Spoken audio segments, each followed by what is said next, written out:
میخواستم به زور شوهرم بدم به اون مردک شکم گنده که همسن پدرم بود. هیچ دلم نمیخواست زنش بشم. اون روز تو خرپشت نشسته بودم که ننه با داد و هوار برای بار 1000م اسممو صدا زد. واسه همین موچینو زیر قالی اتاق قایم کردم و از پله ها پایین اومدم و با صدای بلند گفتم: چته ننه؟ چرا هی هوار میکشی؟ الهی بی‌مرثیه بشی راحت بشم من. ننه دست به آسمون برد. الهی آمین. درد بی درمون بگیری بچه. مگه کر شدی هرچی صدات میزنم جواب نمیدی؟ رفتم جلوتر و نشستم کنارش و دست دور زانوهام حلقه کردم و شونه‌ای بالا انداختم. باز میخوای حرفای خودتو بزنی؟ من میدونم دیگه. ننه، من زن اون مردک شکم گنده نمیشم. بهت گفته باشم اگه بخوای مجبورم کنی بهش بله بگم، میرم از رو همین پشت بوم خودمو میندازم پایین. گناهشم گردن تو و آقا. عجب گیری افتادی ما. ننه رو ترش کرد. آخه بدبخت، با اون قیافت سگ سیاه هم نگات نمیکنه. نکنه انتظار داری پسر وکیل و وزیر بیاد خواستگاریت. برو خداتو شو کن که همینم صدقه سر آقات داره میاد تو رو بگیره. وگرنه که من خودم اگه پسر بودم نگاتم نمیکردم. یا اگه قرار بود برای پسرم زن بگیرم 100 سال سیاه یکی شبیه تو رو نمیگرفتم. دندونامو محکم به هم فشردم و از جا بلند شدم و پا به زمین کوبیدم و با حرص گفتم: اینقدر حرفای اون سنیکه رو جلوی من تکرار نکن ننه. حالا تو که مثلا برا رو داشتی کجای دنیا رو گرفتی؟ تهش که آقام رفت هوا پر سرت. اما من عین تو نیستم. بشین و تماشا کن کی میاد منو میگیره. فقط صبر کن و ببین. بعدم پشتمو کردم بهش: دوستای عزیز و مهربونم، سحر هستم، راوی داستان‌های جذاب عاشقانه. ممنون میشم با لایک کردن و به اشتراک گذاشتن ویدیوها به ما انرژی بدید تا به سمت اتاقم که تو خرپشته بود برم. اما ننه دست بردار نبود. مارون زبون دراز تو به گز ذلیل مرده. بیا برو هموم، لااقل یکم سفیدا بکش به اون پوست زردآزارت. به خدا اینم بیاد و تو رو نخواد آقات خون به پا میکنه. بی توجه بهش از پله ها بالا رفتم. خیر سرش مادرم بود. از صبح خروس خون تا شب 100 بار به هم میگفت زشتی. آدم بخواد نگات کنه باید کفاره بده. اینا رو از اون ثریای بی همه چیز زن بابام یاد گرفته بود. به جای اینکه بزنه تو دهن اونو اجازه نده هرچی تو دهن کثیفش میاد نثار تک دخترش کنه، شده بود لنگه اونو دخترش. یکی نبود بگه آخه زن ناحسابی. من اگه زشتم بچه تو و شوهرتم دیگه. به در و همسایه که نکشیدم. یا شبیه تو هم یا شبیه آقا. از بخت بدم قد کوتاه ننم رو به ارث برده بودم و لبای درشت و چشمای ریز پدرمو. همینطور پوست گندمگونشو. یعنی حتم داشتم که خدا وقتی میخواست منو خلق کنه یه تپه گل برداشته کوبیده تو صورت من بخت برگشته. بعدم گفته اینو همینجوری بفرستیدش بره پایین. شانسم که قربونش برم بگو اندازه یه مسخال. آهی از ته دل کشیدم و زیر لب بخت خودم لعنت فرستادم. و تو حال هوای خودم بودم که صدای بسته شدن در خونه رو شنیدم. از اتاق بیرون اومدم و سرکی تو حیاط کشیدم. ثریا خانم تشریف آورده بودن. خانم از صبح زود رفته بود حموم و بعدم حتما نوبت اصلاح داشت که سر ظهر با صورت ترگل برگل اومده بود خونه و داشت ننه رو هرسی میکرد. ثریا هووی ننم بود. یه زن بیوه که یه دختر داشت که 1 سالی از من کوچیک‌تر بود. 5 سال قبل آقام دستشو گرفت و نشوندش سر سفره عقد. یادم تقریبا 10 سالم بود و چون به سن تکلیف رسیده بودم ننه مجبورم میکرد حتی تو خونه هم رو سری سر کنم. میگفت حتی جلو آقاتم زشت سرلخ بگردی. و من مونده بودم که حرف ننم درسته که میگه جلوی هر مردی باید سرتو بپوشونی، یا حرف معلم مدرسم که میگفت پدر و برادرای آدم محرم آدم هستن. اون روز تو حیاط خونه نشسته بودیم. ننه داشت کله‌قند میشکست و من طبق معمول داشتم با گچ رو زمین نقاشی میکشیدم. و ننه هم با هر قندی که میشکست یه فحش نثارم میکرد که گند نزن به حیاط و بیا و بشین و کمکم کن. درست همون موقع بود که در خونه باز شد و آقا مستریا و دخترش که بعدها فهمیدم اسمش گلیه وارد خونه شدن. ننه با دیدن آقام همراه با یه زن، اونم اون وقت روز رنگ از صورتش پرید. هنوز یادمه که با ترس از جا بلند شد و جلو رفت. آقام نگاه سردی بهش انداخت و با صدای بلندی گفت: اتاقای اونور حیاطو حاضر کن واسه ثریا. ننه زبونش نمیچرخید که حرفی بزنه. اما من که از همون بچگی زبونم دراز بود و سر همون زبون درازی چند باری کتک مفصل خورده بودم، با سرتقی گفتم: این زنه کیه آقا؟ آقام نگاه بدی بهم انداخت. فضولیش به تو نیومده بچه. یالا برو از جلو چشمام گم شو، ریخت نحستو نبینم. لعور چیدم و قدمی به عقب برداشتم. اونقدر از بچگی بهم گفته بودن زشت و نس که برام عادت شده بود. اما هنوزم با شنیدنش از زبون آقام بغض می‌کردم و زبونمو کوتاه می‌کردم. آقام تابی به سیبیلای پرپشتش داد و جلوی چشمای پر از اشک ننه دست ثریا رو گرفت و گفت: ثریا زن منه، زن عقدی من. اینم دخترش گلیه که از شوهر قبلیشه. بی کس و بی پناه بود. من شدم پناهش. الان دیگه ناموس منه و دوست ندارم کسی از گل نازک‌تر بهش بگه. ثریا هم لبخند موسیانه‌ای زد و کمی به آقام نزدیک شد و از عمد چادرش رو باز و بسته کرد تا ننه ببینه شوهرش چه لعبتی واسه خودش دست و پا کرده. زیر چادرم پیراهن کوتاهی تا بالای زانو تنگ کرده بود و سر و سینه سفید و ساق پاهای بلوری و بدون موش و تو چند ثانیه به من و ننه نشون داد. الحق که هم خودش هم دخترش برا روی قشنگی داشتن و آدم دلش میخواست فقط بشینه و نگاهشون کنه. ننه که حرف آقا رو شنید انگار که باورش نشده باشه با لکنت رو کرد بهش و گفت: یونس، تو چی کار کردی؟ رفتی سر من هوا آوردی؟ چی کم گذاشته بودم واسد مرد؟ چرا با من این کارو کردی؟ آقا مخ می‌کرد و بی تفاوت با حال روز بد ننه صداشو برد بالا و گفت: این حرفا به تو نیومده زن. بخوای بازی در بیاری خودتو این طوله رو پرت میکنم از خونم بیرون. ببینم کی میخواد حرفی به هم بزنه. و من اون روز شکستن ننه رو دیدم. کم حرفی نبود. ننه همیشه به خودش میبالید که 2 پسر آورده و خیالش راحت بود شوهرش هیچ وقت سر شبو نمیاره. اما حضور ثریا تو خونه تمام باوراشو نابود کرده بود. خم شدن کمر ننه رو دیدم و دلم واسش سوخت. با اینکه هیچ وقت برای من مادر مهربون و دلسوزی نبود و همیشه دلم ازش پر بود از کینه و دلخوری، ولی بازم غم تو چشماش آتیش به قلبم زد. اون روز آقام خودش موند خونه و من و ننه رو مجبور کرد اتاقای ته حیاط رو تمیز کنیم. ننه با گریه و من با خشمی عجیب مشغول مرتب کردن اتاقا شدیم. چون تک دختر اون خونه بودم با دیدن گلی حس بدی داشتم، مخصوصاً که خیلی زیبا بود. حس رقابت و حسادت تمام وجودمو گرفته بود. با حرص دستمال به دست گرفته بودم و اتاقو گردگیری می‌کردم. ننه هم کف اتاقا رو آب و جارو می‌کرد. آقام دستور داده بود 2 دست رخت خواب تمیز و مرتب براشون اونجا بذاریم. علل خصوص لحاف 2 نفره رو که ننه آقام سرجهازی بهشون داده بود. ننه با گریه و زاری اون لحاف رو که به قول خودش حتی یه بارم استفاده نکرده بود و نو نگه داشته بود که بده به عروس بزرگش رو بلند کرد و به سختی روی رخت خوابا گذاشت. و زیر لبی هم نفرین با آقام میکرد و هم فحش به ننه آقام میداد و میگفت: اون زن راضی نبود یونس منو بگیره. معلوم نیست چه جادویی تو این لحاف گذاشته بود که قسمت خودم نشد و حالا باید با دستای خودم بدم هوام ازش استفاده کنه. کارمون که تموم شد از سر لج چند بار توف کردم کف اتاق و با عجله پشت ننه که انگار کمرش خم شده بود و نایی برای حرف زدن نداشت از اتاق بیرون زدم. اما وسط راه فکری به ذهنم رسید. نگاهی به اطراف انداختم. آقام و زن جدیدش و گلی رفته بودن تو سالن و ننه زیر لب مرثیه میخوند و به سمت مطبخی که تو زیر زمین بود میرفت. یواشکی برگشتم سمت اتاقا. دلهوره بدی داشتم، اما این دلهوره باعث نمیشد کارمو نکنم. سری شلوارمو پایین کشیدم و وسط اتاق که هنوز خیس آب بود دستشویی کردم و بعد با عجله از اتاق بیرون دویدم. بچه بودم و این کار باعث میشد کمی دلم خنک بشه. اصلا از همون روز بود که با دیدن برخورد آقام به خودم قول دادم اجازه ندم آب خوش از گلوی اون زن و دخترش پایین بره و عهد بستم اون غصه‌ای که به دل ما انداخته بودن و به دلشون بندازم. ما توی خونه خیلی بزرگ زندگی می‌کردیم. از در که وارد می‌شدی سمت چپ در ساختمون اصلی خونه بود که شامل یه مهمونخونه بزرگ 30 متری و 3 اتاق بزرگ بود.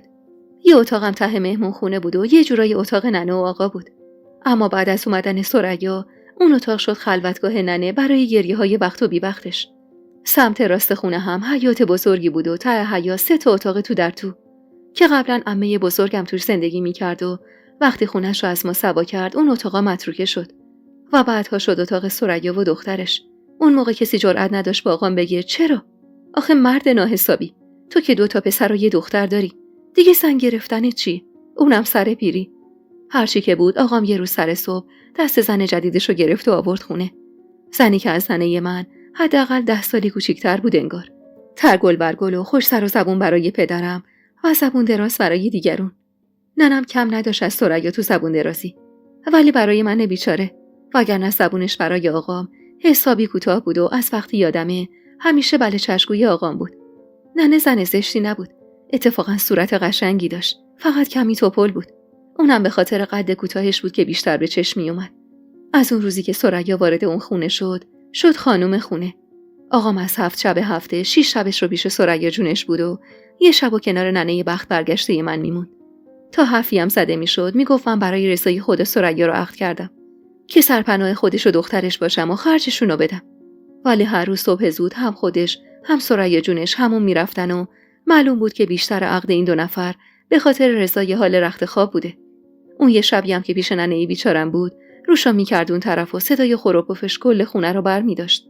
اون موقع ها بچه بودم، اما بزرگتر که شدم تک تک این خاطرات تو ذهنم اومد و دلیلشون رو فهمیدم. شبایی که آقام پیش ننم میخوابی صبحش میدیدم که ننه چشماش حسابی ورم کرده از گریه‌های شبونه. به قول ننه بخت دختر و مادر عین همه. واسه همینم بود که وقتی اون تراب شکم گنده اومد خواستگاری من نه گفتن. هرچی گفتم بابا طرف زن داره، بچه داره، همسن پدر منه، چطور دلتون میاد منو بهش بدید؟ اما مگه به گوششون رفت؟ حرف خودشون بود.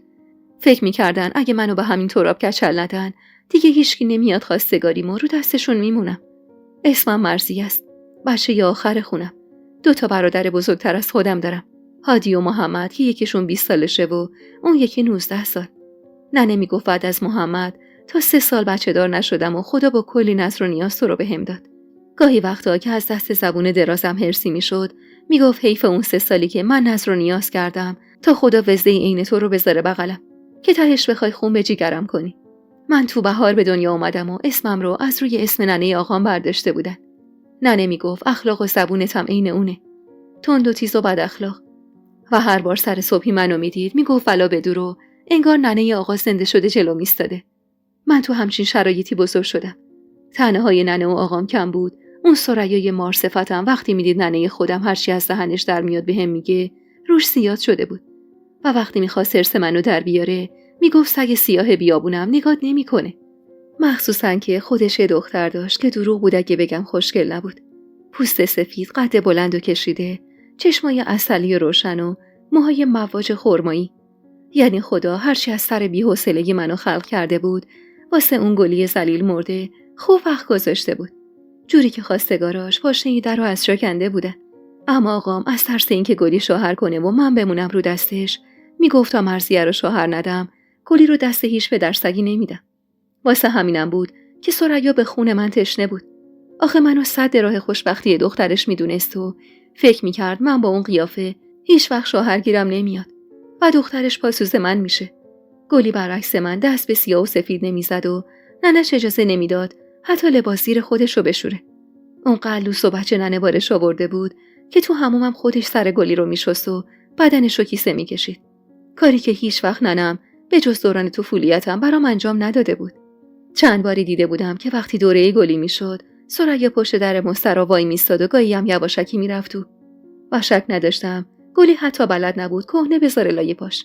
اما برعکس اون من از بچگی اونقدر تنها بودم و حرف شنیده بودم که خیلی خوب یاد گرفته بودم خودم گلیمم رو از آب بیرون بکشم و چشمم به کمک هیچ آدمی نباشه. تو 15 سالگی به خواست خودم درسو کنار گذاشتم و رفتم پیش زن همسایه تا بند انداختن و ابرو برداشتن یادم بده. هرچند ننه فوشم میداد و میگفت برا رو که نداری، رفتی بند اندازم شدی تهش هیچ ننه مرده‌ای نگات نمیکنه. اما من دیگه اونقدر این حرفا رو شنیده بودم که پوستم کلوف شده بود و فقط میخواستم دستم تو جیب خودم باشه و محتاج هیچ احدی نباشم. مخصوصا که شنیده بودم زن همسایمون کلی از همین کار سلمونی پول در میاره. هرچند که وضع مالی آقام خوب بود ولی اون مال و منال چیزیش به من یکی نمیرسید. مطمئن بودم الحقم که کارم تو بند انداختن و ابرو برداشتن خوب بود و به قولی دستم سبک بود. با همون سن کمم خونه خیلی از همسایه ها میرفتم برای کار و هر بار که آقام از طریق ثریا میفهمید که تک دخترش برای همچین کاری رفته خونه این و اون کمربند سیاهش رو در می آورد و میافتاد به جونم. آخه اون موقع ها باب نبود دختر تو سن من برای این کارا بره جایی. اما من خودم و عین بقیه دخترا نمیدیدم. قرار نبود بشینم تو خونه تا آفتاب مهتاب صورت سوختم رو نبینه. آقام که میفهمید و جوشی میشد دیگه احدی حریفش نمیشد. البته منم آدمی نبودم که کتک بخورم و کاری نکنم. همین که آقام کمربندش رو از دور کمرش باز میکرد فرار میکردم و میرفتم رو پشت بوم و تو خرپشت قایم میشدم و و آقام که زانو درد داشت و نمیتونست از پله ها بالا بیاد 4 تا فحش نثارم میکرد و با تهدید به اینکه تهش گیسامو میبره و خودم رو میندازه جلوی سگا از خونه بیرون میزد. و بعد از رفتن آقام بلوای اصلی به پا میشد. ننه و ثریا به جون هم میافتادن. نه که فکر کنید ننه برای طرفداری از من ثریا رو به باد فحش میبستا. نه، ننه همیشه دنبال بهونه‌ای بود تا هوای زبون درازش رو مورد لطف و عنایت قرار بده. و چی بهتر از این که منو بهونه قرار بده. خلاصه که زمان گذشت تا اینکه یه خواستگار برای من پیدا شد. ننه جوری خوشحال بود انگار معجزه الهی رخ داده و پسر وزیر و وکیل اومده خواستگاری تنها دخترش که از بخت بد روزگار حتی گدای تو کوچه هم نگاش نمی‌کرد. تراب زن که داشتیش 5 تا بچه هم داشت. اما به قول ننه که هوو داشتن و فقط واسه خودش عیب میدونست و واسه یکی عین تراب خیلی هم خوب میدونست چه اشکالی داشت اگه مردی که دستش به دهنش میرسه چند تا زن و زیر پر و بال خودش بگیره. تازه اصلا حدیث داریم که مرد اگه بتونه عدالت رو رعایت کنه 4 تا زنم با هم میتونه بگیره. این حرفا رو که ننه میزد منم هرسی میشدم و میگفتم پس برو واسه آقا 2 تا زن دیگه بگیر و اونقدرم با ثریا بحث نکن. هرچی نباشه شوهر دستور خدا رو به جا آورده. اون موقع بود که ننه دمپاییشو در می آورد و پرت میکرد به سمتم و اگه فرار نمیکردم تا جون داشتم کتکم میزد. خلاصه که بالاخره کار خودشونو کردن و رسید اون شبی که ازش وحشت داشتم. ثریا میرفت و میومد و تا منو میدید پقی میزد زیر خنده و میگفت پسر شاه پریون قراره بیاد خواستگاریت خانم. شاهزاده تراب شکم گنده. بعدم هروکر میخندید و میرفت. من اما تو فکرم نقشه ها داشتم. باید کاری میکردم که این قوم برن و پشت سرشون رو هم نگاه نکنن. وگرنه اگه به ننه آقای من بود همون شب منو عقد اون مردک در می آوردن. شب شد و من بخت برگشته به زور ننه که حرفش برای هر کسی اگر خریدار نداشت برای من یکی خریدار داشت رفتم همون و به کمک سنگ پا و لیف اونقدر خودم رو سابیدم تا بلکه یکم سفید بشم. اما جز قرمز شدن پوست گندمگونم و زخم افتادن گونه هام چیزی نصیبم نشد. تهش موهای بلندم و بافتم و لباسی که ننه حاضر کرده بود و پوشیدم و تو آینه کوچیک اتاقم چرخی زدم و نگاهی به خودم انداختم. با دیدن صورتم آهی از ته دل کشیدم و زیر لب گفتم ای خدا، چی میشد صورت منم به جای اینکه شکل آقام کنی شکل ننم میکردی. از این دنیای بزرگ تو چیزی کم میشد اگه منم فقط یکم برا رو داشتم. اینا رو گفتم و یه گوشه نشستم و زانومو بغل کردم و با غصه خیره شدم به گلیم سبز رنگ کف اتاق. خیر سرم همش به خودم میگفتم مرضیه. به حرف این و اون محل نده. تو اصلا هم زشت نیستی. والا به خدا اگه تو هم صورت تو اصلاح کنی و یکم سرخاب سفیدا بمالی صورتت از اون ثریای موزی قشنگتر میشه. اما حقیقتو که نمیشد کتمان کرد. میشد. تنها کسی که زشتی صورتمو بروم نمی آورد ننه جون بود که میشد ننه و همیشه میگفت ننه اقبالت بلند باشه. خوشبختی که به زشتی و قشنگی صورت نیست. تو فکر و خیال خودم بودم که زنگ در زده شد. یواشکی از گوشه پنجره اتاق نگاهی به بیرون انداختم. اول از همه شکم تورا وارد حیاط شد و بعد خودش و زنش که خودشو بغش پیش کرده بود و 2 تا دختر که احتمالاً دخترای بزرگش بودن. با هرس دندونامو به هم فشردم و تو خیالم برای این مردک هوسباز که هم سن آقام بود نقشه ریختم. مرثیه نبودم. اگه به غلط کردم نمینداختمش. مهمونا وارد مهمون خونه شدن و من منتظر نشستم تا ننه صدام کنه و براشون چای ببرم. چای که نه.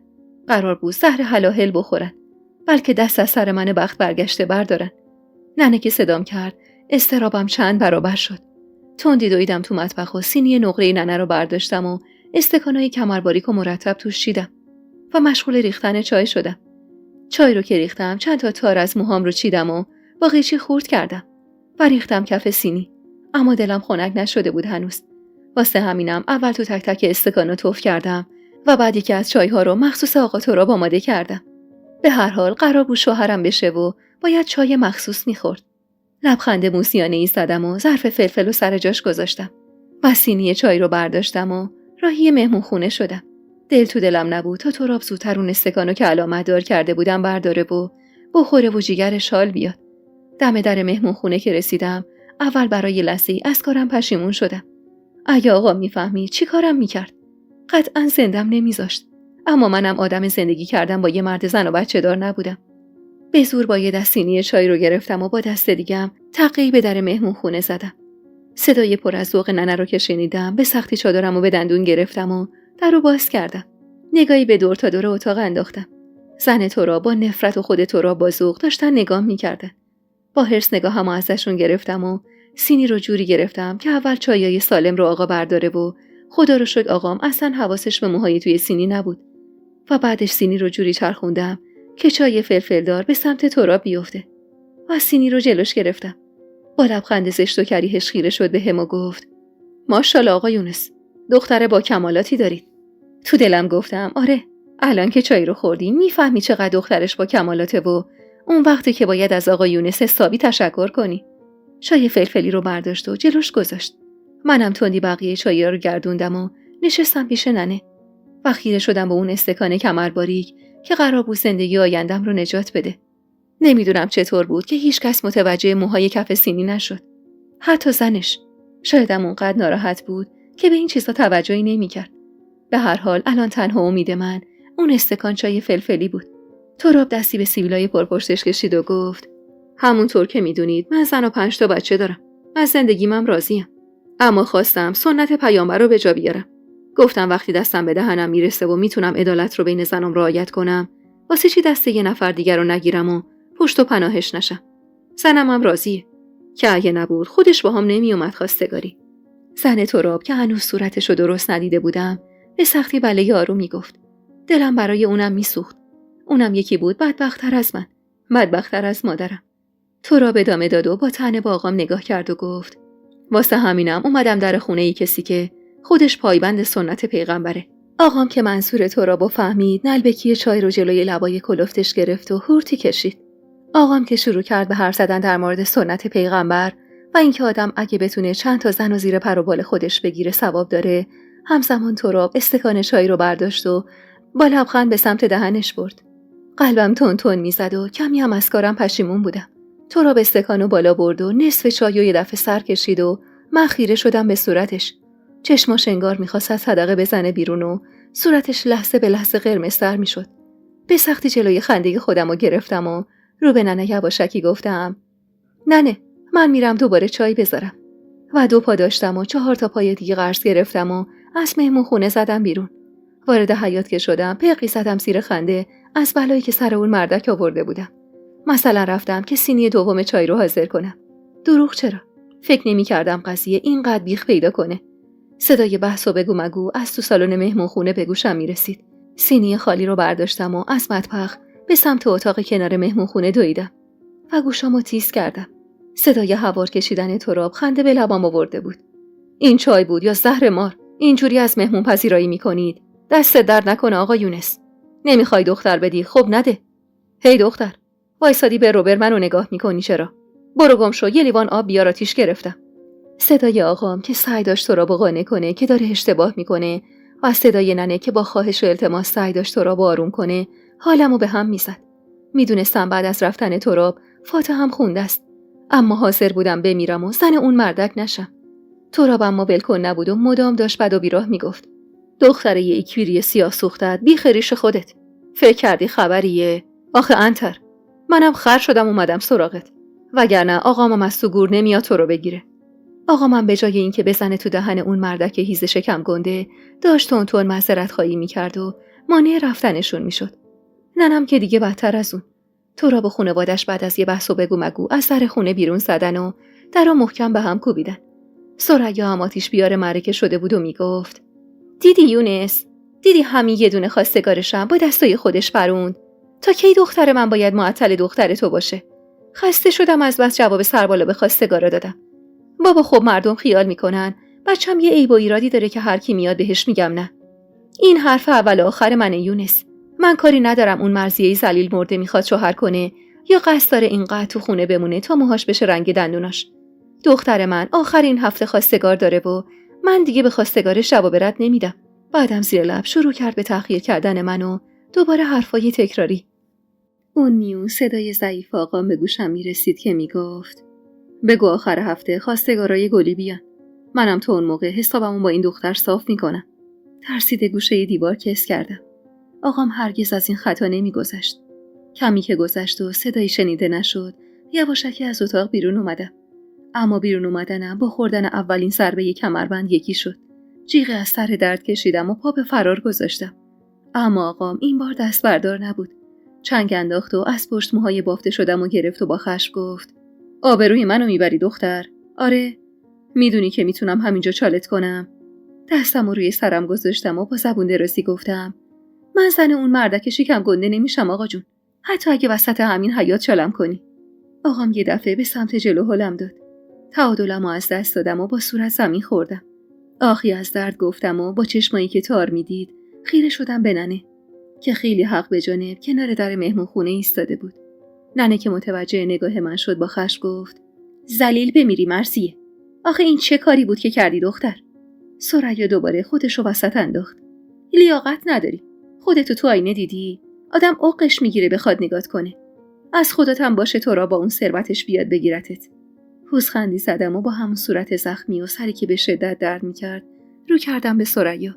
ثریا خانم، من هر چقدرم زشت باشم ته شبیه شوهر تو هم که شب تا صبح تو بغلشی. تو را مگه از نظرت خوبه؟ از خودت که گذشته. اما میتونی دخترتو بهش بدی. آقام که این حرفمو شنید جوش آورد و دوباره به سمتم حمله ور شد. که ننه گفت: مار به گس اون زبونتو ذلیل مرده. 2 دقیقه زبون به دهن بگیر، این قد آقاتو کفری نکن. جیغی کشیدم و بی توجه به دردم از جا بلند شدم و به سمت پله‌های پشت بوم دویدم. صدای هادی و محمد به گوشم میرسید که تلاش میکردن آقامو آروم کنن. وارد اتاقک شدم و درشو محکم بستم و گوشه‌ای نشستم و زانوهامو تو بغل گرفتم و زدم زیر گریه. گله کردم از خدا. گفتم: خدایا، قربون عظمتت برم. منو واسه چی آوردی تو این دنیات؟ تو دنیایی که آدمات همه چی رو تو چهره قشنگ میبینن. منو با این صورت زشتم آوردی که عذابم بدی. آخه چی ازت کم میشد؟ یه کمی، فقط یه کمی منو قشنگتر میآفریدی.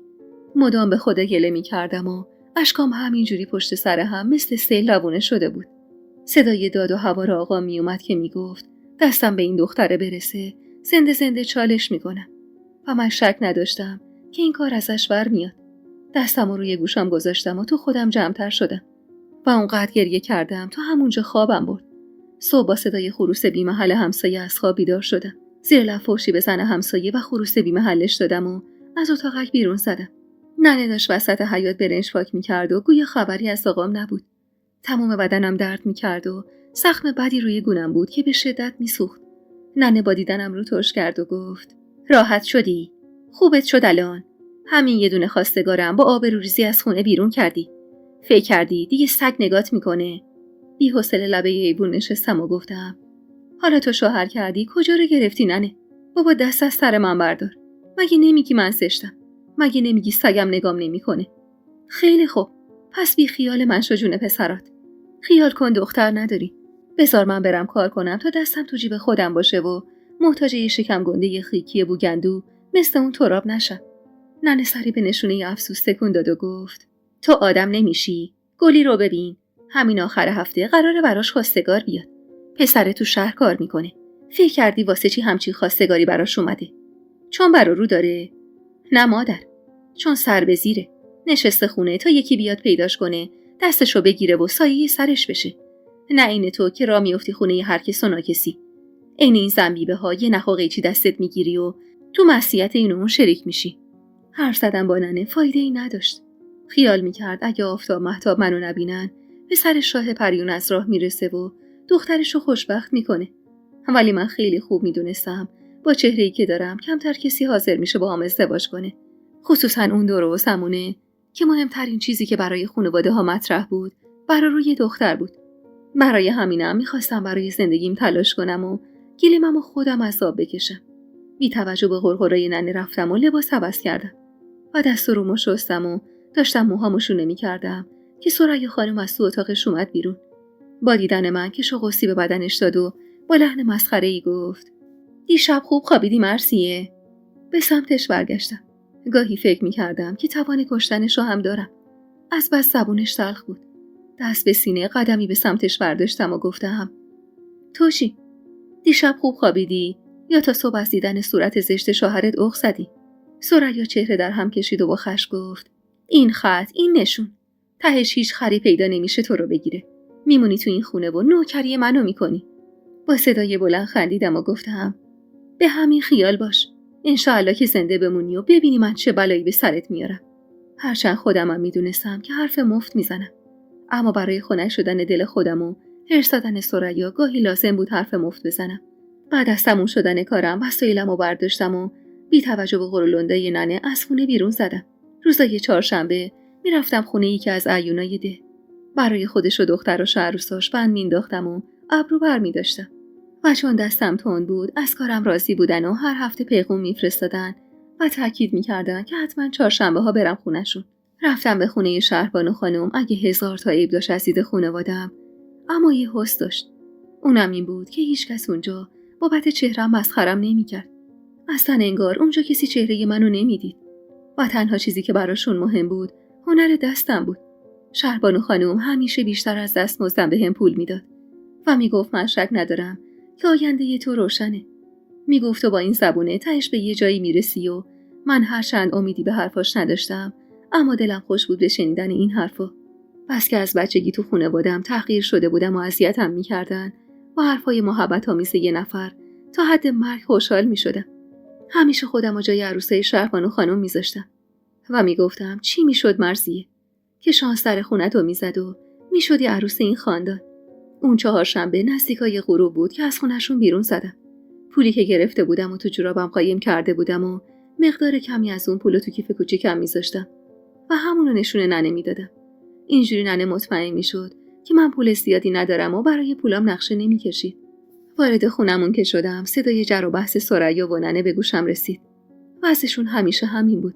از صبح که آقا میرفت تو مغازه خاربار فروشیش این دو نفر میافتادن به جون هم تا شب که آقام برمیگشت و از ترس و خشمش ننه زبون به دهن میگرفت و ثریا هم واسه خود شیرینی جلوی آقام بست و تموم میکرد. در خونه رو بستم و نیم نگاهی به گلی انداختم. لبه حوض نشسته بود و خیره شده بود به سیبای سرخ وسط حوض. دختر قشنگی بود. برخلاف ثریا آروم و بی‌زبون بود و البته از نظر من بی عرضه و بچه ننه. اون روزا قصه‌اش بود که قرار از مادرش جدا بشه و بره خونه شوهر. پوزخندی زدم و بی توجه به بحث تموم نشدنی ننه و ثریا رفتم تو اتاق خودم. گیلیم کف اتاق رو بلند کردم و پولمو زیرش قایم کردم و تو شکم روش انداختم. خسته بودم از این زندگی تکراری و نکبتبار. از بحثای تموم نشدنی ننه و ثریا. ننه به ثریایی که 5 سال بود زن آقام شده بود و هنوز بچه‌ای ازش نداشت میگفت اجاق‌گور و هر سری ثریا با شنیدن این کلمه بلوا به پا میکرد. بی توجه به بحثشون سرمو روی بالش گذاشتم و سعی کردم بخوابم. تازه چشمام گرم خواب شده بود که با صدای ننه چشم باز کردم و از همون اتاق بالا با صدای بلند گفتم بله بله. چقدر صدا میزنی ننه؟ 2 دقیقه اومدم کپی مرگمو بذارم و ننه که مثل همیشه داشت زیر لب فحشم میداد گفت خواب بری الهی. تن لشتو بیار پایین، یکم به من فلک زده کمک کن. آخه بی انصافا یکیتون هوای من بی کس و کارو هم داشته باشه. با حرص اومدم پایین و گفتم بفرما ننه، اومدم، امرتون. لنگ دمپاییشو مثل همیشه به طرفم پرت کرد و محکم خورد برون پام و شک نداشتم به اندازه یک کف دست سیاه میشه. آخی از درد گفتم و چشخوره‌ای به ثریا که میخندید رفتم که ننه گفت ببندون دهن گشاد تو دختر، بعدم بیا کمک من این سبزی‌ها رو پاک کن که زود تموم بشه. اون روز با تموم سختیاش تموم شد. آخر هفته که شد ثریا با طلوع آفتاب از خواب بیدار شده بود و مشغول تمیز کردن اتاقا بود. ننه میرفت و میومد و تشری به من میزد و میگفت بفرما، داره واسه دخترش خواستگار میاد، اما من بخت برگشته باید بشینم و ببینم که دخترم رو دستم میمونه.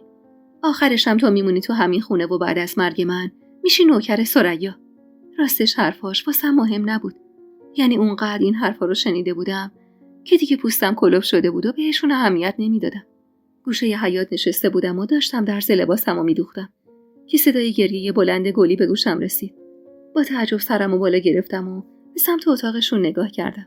گلی با گریه از اتاقش بیرون زد و گفت نمیخوام شوهر کنم ننه، چرا دست از سرم بر نمیداری؟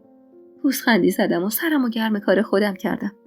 اما شیش تنگ حواسم به بحث مادر و دختر بود.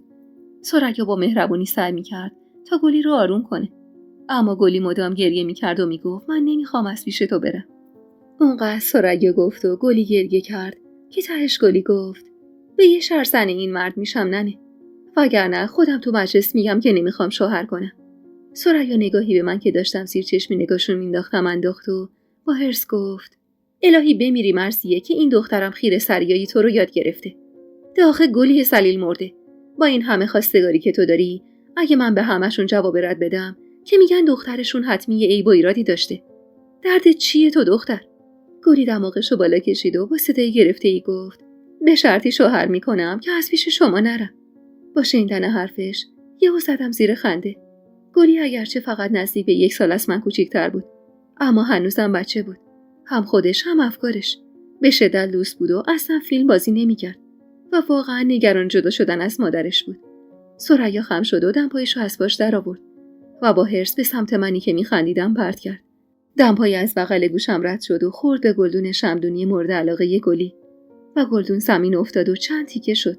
خنده من و گریه گلی با این اتفاق اوج گرفت. دختره یه گنده واسه خاطر یه گلدون شکسته جوری گریه می‌کرد که انگار ننش مرده بود. با خنده رو به ثریا گفتم: ثریا خانم، نشونه گیری ضعیف شده ها، باید روش کار کنی. خم که شد تا دمپایی دومو برداره، با عجله به سمت مهمونخونه دویدم و با خنده گفتم: نکن جون مادرت، میزنی 2 تا گلدون دیگر رو هم میشکنی، بعد که اشک دختر تو بند میاره. و همونطور با خنده وارد مهمونخونه شدم و در رو بستم. ننه با دیدنم با اخ گفت: باز چه آتیشی سوزوندی که میخندی؟ شونه بالا انداختم. هوو تو هرس دادم. بده. ننه زیر لب چیزی سمسمه کرد و رو به من گفت: این دختر گلی واسه چی داره گریه میکنه؟ لیوان آب از توی تاقچه برداشتم و یه نفس سر کشیدم. واسه چی؟ چون مغز نداره. میگه شوهر نمیکنم. اگرم بخوام شوهر کنم، باید شوهرم بیاد تو این خونه زندگی کنه. ننه ابروهاشو داد بالا و با تعجب گفت: پناه بر خدا. دوره آخر و زمان شده. دختره گنده پاک عقلشو از دست داده. من هم سن این بودم بچه شیر میدادم. از بس ننش دیلی به لالاش گذاشته اینطوری شده. ولی مرسی، من بعید میدونم دردش فقط این باشه. لابد کاسه‌ای زیر نیم کاسشه. شایدم کسی رو زیر سر داره. از این دختر بعید نیست والا. صدای گریه گلی و آه نفرین ثریا هنوز میومد که ننه با حرص ادامه داد: لال شید به حق علی که تو خونه خودمونم آسایش نداریم. نیم نگاهی بهش انداختم. تو که باید خوشحال باشی ننه. اگه بخواد به کلی بازیش ادامه بده، خواستگاری امشب به هم میخوره. ننه چپ چپ نگام کرد. تو برو به فکر بدبختیای خودت باش که بعد از آقا تراب هیچ بی پدری پیدا نمیشه که نگات کنه. چه رسد این که بیاد خواستگاریت؟ مادرم بود. من تنها دخترش بودم. اما گاهی خیال میکردم از من نفرت داره که تمام تلاششو میکنه تا عذابم بده. تا حالا ندیده بودم زنی اینجوری با بچه خودش رفتار کنه. اونم با تک دخترش. با داداشام اینجوری نبودا. اتفاقا اونا رو عجیب دوست داشت. انگار اونا رو خودش ساییده بود و من و زن بابا. همیشه یه جوری با حرفاش منو میرنجوند که دلم نمیخواست باهاش هم صحبت بشم. به خاطر همینم سری از جام بلند شدم و رفتم کنج اتاق و پتو رو کشیدم رو سرم و خوابیدم. شب که شد بالاخره ثریا تونست دهن گلی رو ببنده و مجبورش کنه لباس مناسب بپوشه و آماده بشه تا خواستگارا بیان. تو اتاقک خودم که بالای پشت بوم بود نشسته بودم که تقیی به در خورد و گلی سرکی به داخل کشید. هیچ وقت رابطه خوبی با هم نداشتیم.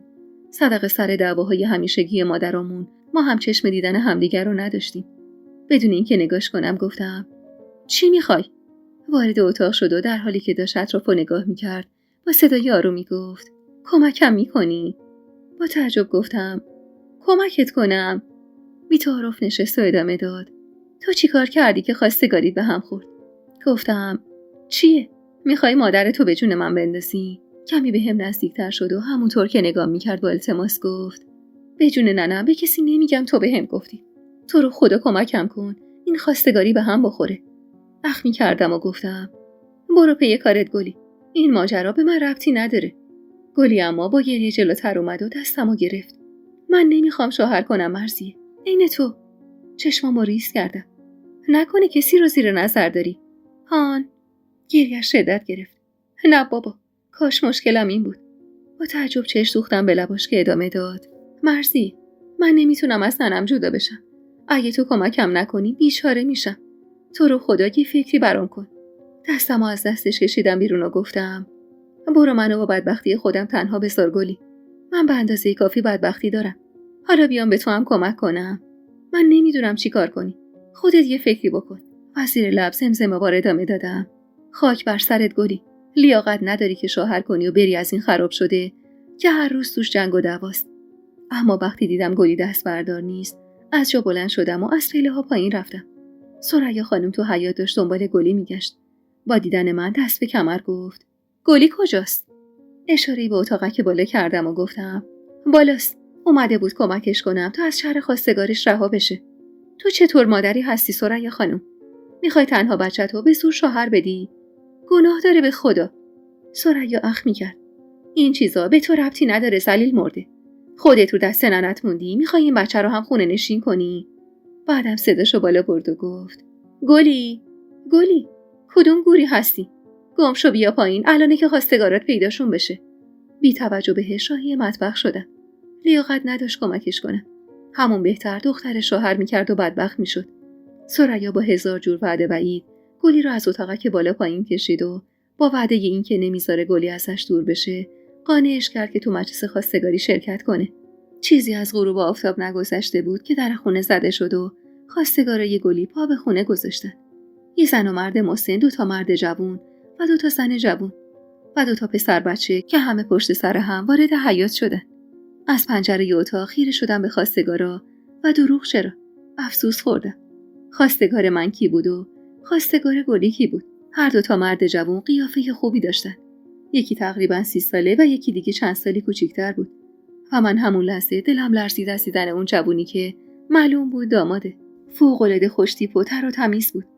و برخلاف جوونای دهمون که همیشه صورتشون آفتاب سوخته بود و همراه ریش و سیبیل، صورت تیغ کشیده و سفید و تمیزی داشت. با خودم گفتم اگه گلی به این خواستگارا جواب رد داد، یعنی قطعاً مغز نداره. از دست گل بزرگ و سر و وضعشون مشخص بود که وضع مالی خوبی دارن. ننه میگفت پسر تو شهر کار میکنه و گفته بعد از عروسی گلی رو با خودش میبره شهر، جایی که من آرزوی رفتنشو داشتم. دلم میخواست از اون ده برم جایی که بتونم پیشرفت کنم و دیگه کسی مدام زشتی صورتم رو بروم نیاره. جایی برم که به جای صورت زیبا، سیرت زیبا واسه آدما مهم باشه. اما فعلا بخت و اقبال به گلی رو کرده بود. بخت و اقبالی که گلی قدرشو نمیدونست و داشت لگدمالش میکرد. داشتم به بخت خودم لعنت میفرستادم که تقی به در خورد و گلی پریشون وارد اتاق شد. نه، این دختر تا سر منو به باد نمیداد و مادرشو به جون من نمینداخت، دست از سرم بر نمیداشت. گلی با لحن پریشونی گفت: مرسی، جون هر کسی دوست داری کمکم کن. سرمو به دیوار پشتم تکیه دادم و گفتم: تو چرا دست از سر من بر نمیداری گلی؟ بی توجه به حرفم جلو اومد. روبروم نشست و دستمو تو دستش گرفت و تا به خودم بیام چند بار پشت سر هم دستمو بوسید و با گریه گفت: تو رو خدا بیا، تو سینی چای رو ببر، من میترسم. با اخم دستمو پس کشیدم و گفتم: دیوونه شدی؟ میخوای مادرت همونجا به زن ناکارم کنه؟ بعدش هم خواستگار توه. به من چه؟ من سر پیازم یا تهش؟ مگه میشه من چای ببرم برای خواستگار تو؟ آقام همونجا چالم میکنه. گریه‌اش شدت گرفت. جون من برو، من میترسم سینی رو خالی کنم روشون. تو چای ببر، منم پشت سرت میام تو. پوزخندی زدم و گفتم: مگه نمیخوای خواستگاری رو به هم بزنی؟ خب برو سینی چای رو خالی کن روشون. اتفاقا فکر خوبیه. چای داغ که بریزه روشون دیگه دست از سرت بر میدارن و میرن. گلی که دید حریف من نمیشه با حالت زاری از جا بلند شد. اما لحظه آخر نظرم عوض شد و صداش کردم: صبر کن، باشه میام. جهنم و ضرر. گلی با خوشحالی پرید و دست دور گردنم انداخت و محکم گونه‌مو بوسید. میتونستم قسم بخورم که این دختر فکر و خیالش هنوزم تو 8 سالگی مونده بود و انگار فقط قد کشیده بود. لباس مناسبی پوشیدم و همراش به سمت مطبخ رفتم و برای لحظه‌ای تو خیال خودم تصور کردم این مجلس خواستگاری منه و اون جوون خوش قیافه که توی یه نگاه بهش دل باخته بودم منو پسندیده. آخ که چه حال خوبی بود برای یه نفر که دل و دینت رو تو چند دقیقه برده بود چای خواستگاری ببری. اصلا چه اشکالی داشت که کمی هم من رویا ببافم. سینی چای رو برداشتم و جلوتر از گلی به سمت مهمون خونه رفتم. دل تو دلم نبود. میخواستم ببینم وقتی منو دیدن چه حرفی میزنن. اما واسه یه لحظه پشیمون شدم. ترسیدم از واکنش آقام و ثریا. ولی خب التماس تو چشمای گلی باعث شد به راهم ادامه بدم. همش با خودم میگفتم اصلا خدا رو چه دیدی؟ شاید منو دیدن و تو عمل انجام شده قرار گرفتن و به خیال این که من عروسم قرار و مدار عروسی رو گذاشتن و منم یه شوهر خوب گیرم اومد.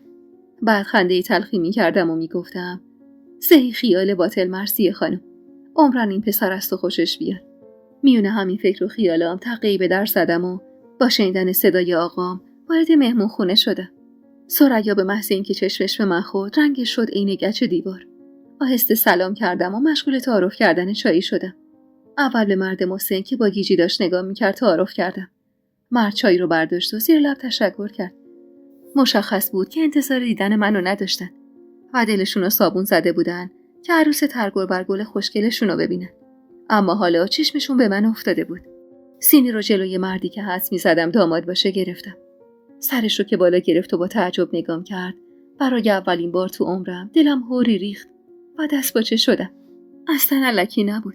آخه من آدمی نبودم که دلم واسه کسی بلرزه یا اونقدر تو رویا زندگی کنم که خیال کنم تهش یه شاهزاده سوار بر اسب سفید میاد و بی توجه به چهرم و حرف و حدیث این و اون دستمو میگیره و از اون جهنم منو بیرون میبره.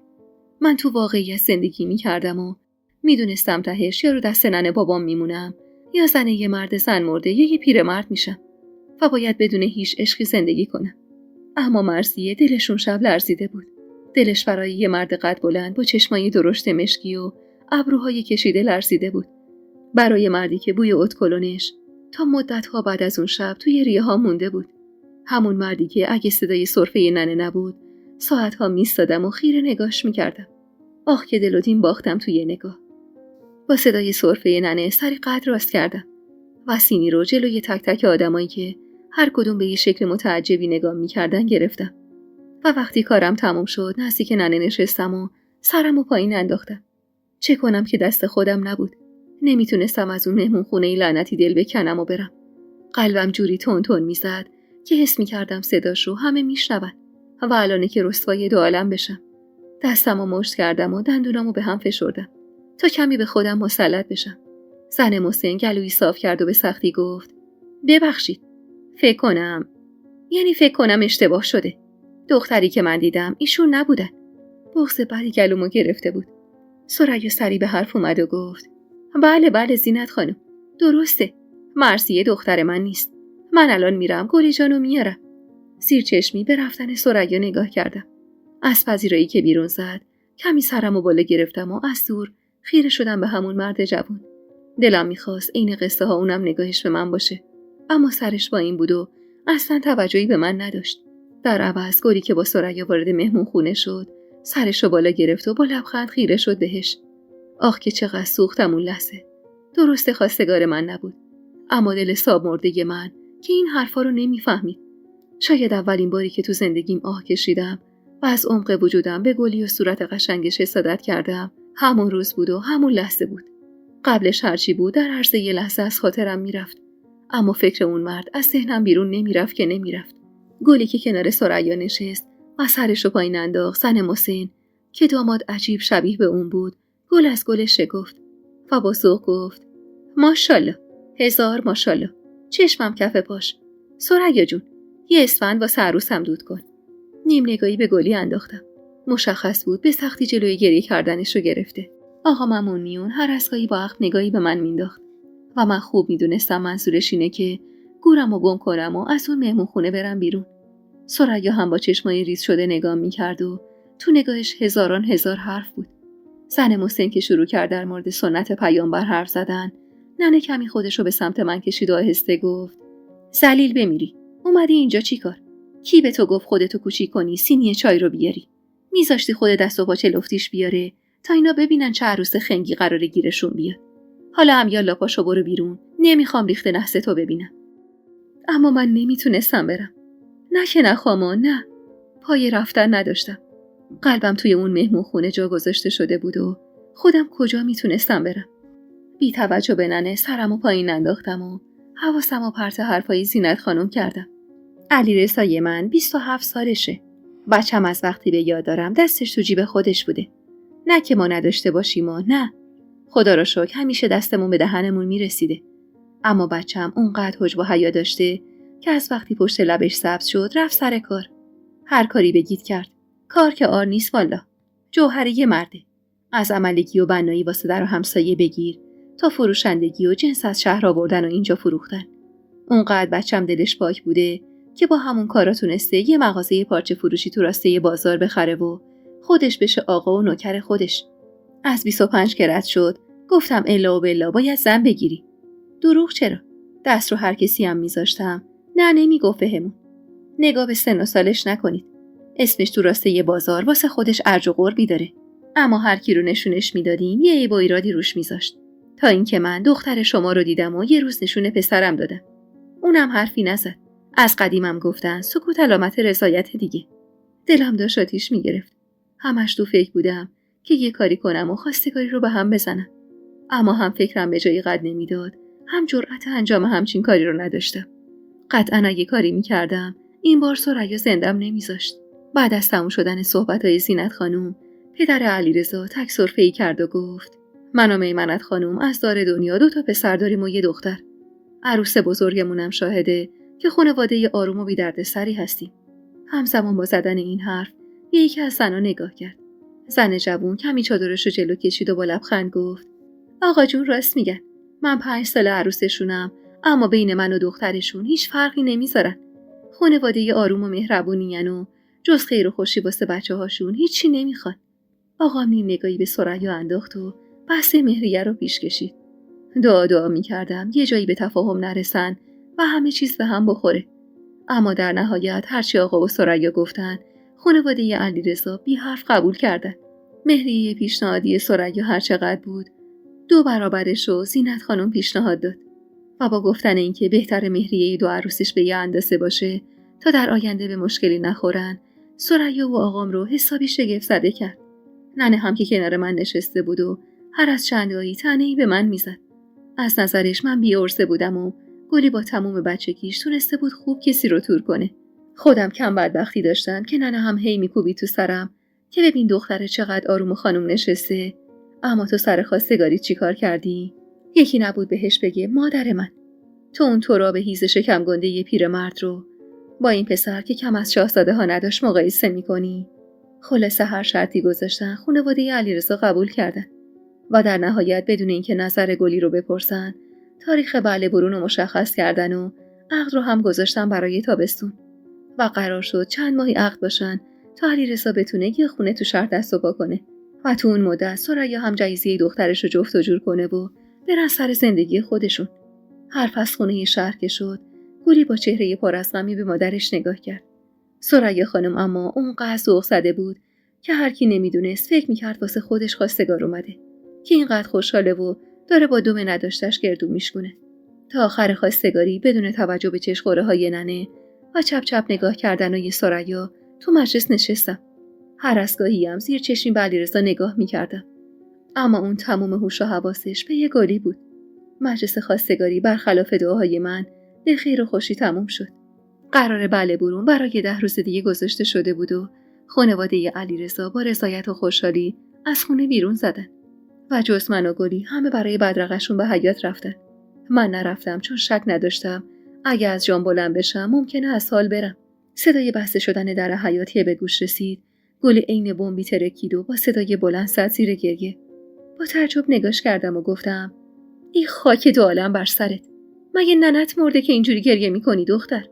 دماغشو بالا کشید و با گریه گفت: تو که نمیدونی، تو که نمیفهمی من چه مرگمه.